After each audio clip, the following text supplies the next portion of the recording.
அனைவருக்கும் வணக்கம். நான் உங்கள் சக்தி. இன்னைக்கு நம்ம தமிழ்ல ஒரு முக்கியமான கான்செப்ட் தான் பார்க்க போறோம். சோ வீடியோவை கடைசி வரைக்கும் பாருங்க. ஓகேவா? என்ன கொஸ்டின் அப்படின்னா பேச்சு வழக்கு, எழுத்து வழக்கு. சோ கீழே ஒரு 4 இது கொடுத்திருக்கேன். அதுல எது எழுத்து வழக்கு, எது பேச்சு வழக்கு அப்படின்னு சொல்லி கேட்டிருக்காங்க. ஓகேவா? ஒவ்வொன்னா பார்த்துடலாம். சோ வீடியோவை கடைசி வரைக்கும் பாருங்க. ஓகேவா? ஃபர்ஸ்ட் பாருங்க, நாட்கள், நாள்கள். இதுல எது பேச்சு வழக்கு, எது எழுத்து வழக்கு? சோ நாள்கள் என்பதுதான் எழுத்து வழக்கு, நாட்கள் அப்படிங்கிறது பேச்சு வழக்கு. நார்மலா பேசுறப்போ நாட்கள் அப்படின்னு நம்ம சொல்லுவோம். எழுத்து வழக்குல நாள்கள் என்பதுதான் சரி. ஓகேவா?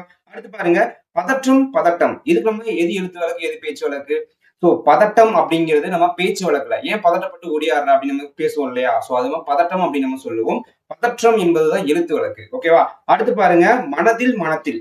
இதுல எது பேச்சு வழக்கு, எழுத்து வழக்கு? மனத்தில் என்பதுதான் எழுத்து வழக்கு, மனதில் அப்படிங்கிறது பேச்சு வழக்கு. நார்மலா நம்ம பேசுறப்போ மனதில் இருந்தாலும் சொல்லு அப்படின்னு நம்ம பேசுவோம் இல்லையா? சோ மனதில் என்பது பேச்சு வழக்கு, மனத்தில் அப்படிங்கிறதா எழுத்து வழக்கு. ஓகேவா? உங்களுக்கான கொஸ்டின் என்ன அப்படின்னா, கோர்த்தான், கோத்தான்.